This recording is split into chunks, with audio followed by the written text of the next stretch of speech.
Kim Eagles here of Chaos Solutions. Today I am talking to you about your garage. Did you know that your garage was meant for your car to go in it? That's what we're talking about. Do you have a garage that you've never ever actually been able to get your car in it because there's too much stuff in it?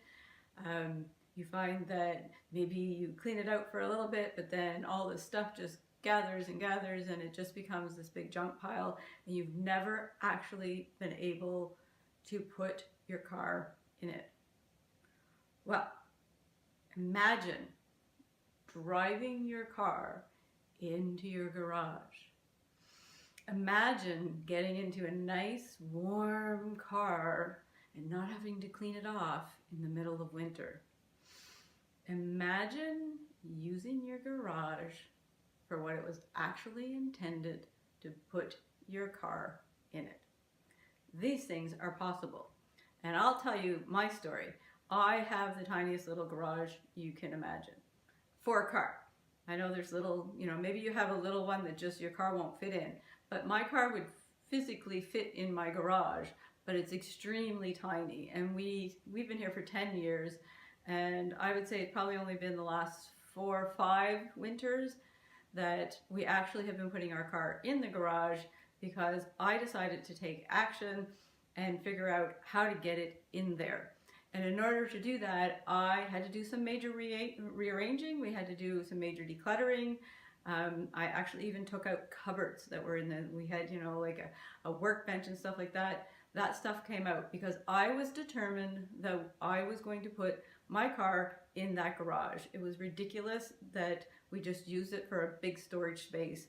And we live in the Maritimes, in Canada.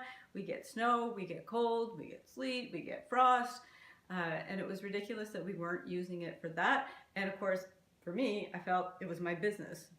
So if I couldn't do it for myself, how am I supposed to be able to do it for other people? So about 4 or 5 years ago, I have a tendency to do it when people aren't around. So my husband was away, and I took it upon myself to clean the garage out, tear out the cupboards, throw them away, got them hauled off. And I actually got my small little car in the garage, barely. It fit, and it was a small little car. It was a little Malibu at the time, but it did fit. But I will tell you that last year we no longer had the Malibu, and both of our cars were a little bit bigger. I drive a van.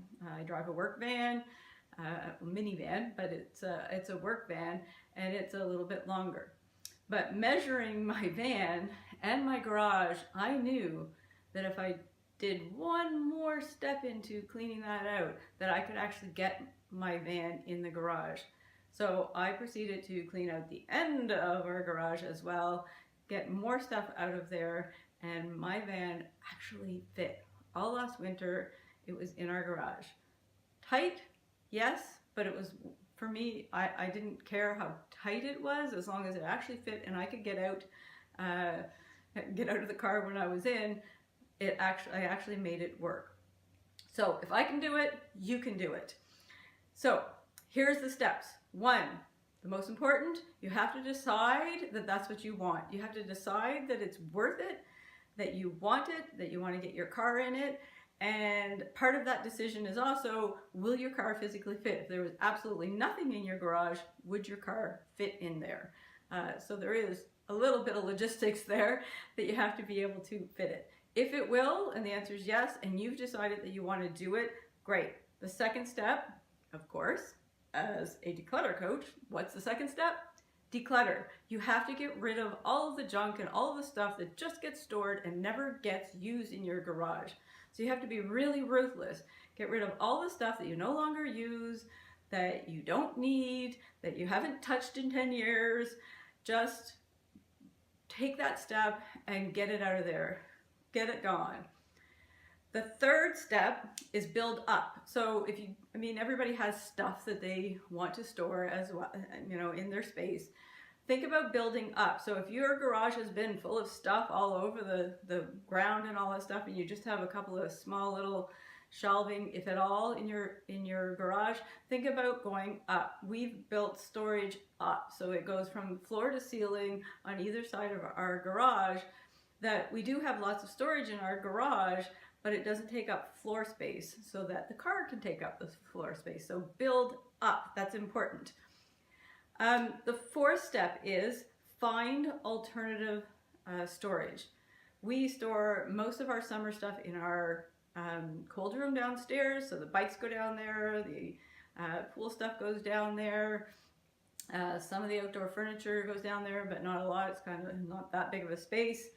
But find alternative space. So whether it's cold room, another storage space, off-site is also a possibility. Look at, for us, if we use a certain garage to get our winter tires and summer tires put on. So when we switch out our tires, we use a certain garage. And part of the deal is if we use him to switch our tires out every year, he will store our tires. So 8 tires are no longer in our garage, they are in his storage space. So you can find alternative space. We also have a small little pop-up storage shed that we have put in our backyard for some of the other stuff that needs to be stored, like lawnmower and that, over the winter, so that we do not have to have it in the garage. So find alternative space, whether it's in your own yard, in your own house, or off-site. Find alternative space for the stuff that is taking up your space. And fifth and finally, drive your car into your garage. If you do all these steps, it can happen. And lots of people say, but I just don't have the space. Well, that's bogus. If your car physically fits in your garage, you have the space. You just have to be determined to make it work. So you need to decide that you're going to make it work. You need to declutter and get rid of the crap you don't need. You need to build up. So use wall space, height space to create storage on a vertical as opposed to horizontal, so that you have some floor space. Find alternative storage spaces, whether it's in your own space or outside. And of course, fifth and final, drive your car into your garage. I promise you, it's worth every single minute of effort to do it. There is nothing like the feeling of getting into a nice, warm, unfrosty car in the middle of winter. It's so worth all of the effort to actually make that happen. That's my goal for you, is to help you be able to have a peace and calm environment as well as a peace and calm life. So that is the tips for today. Get your car in your garage. That's what it's meant for. If you like these tips, keep up to date on what's happening at Kaos Solutions by signing up to our newsletter, kaossolutions.com/newsletters.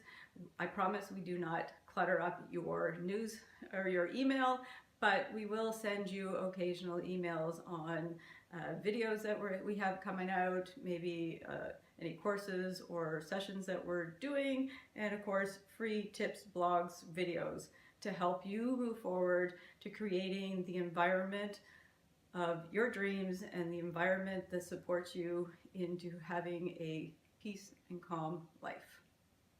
Peace out, everyone.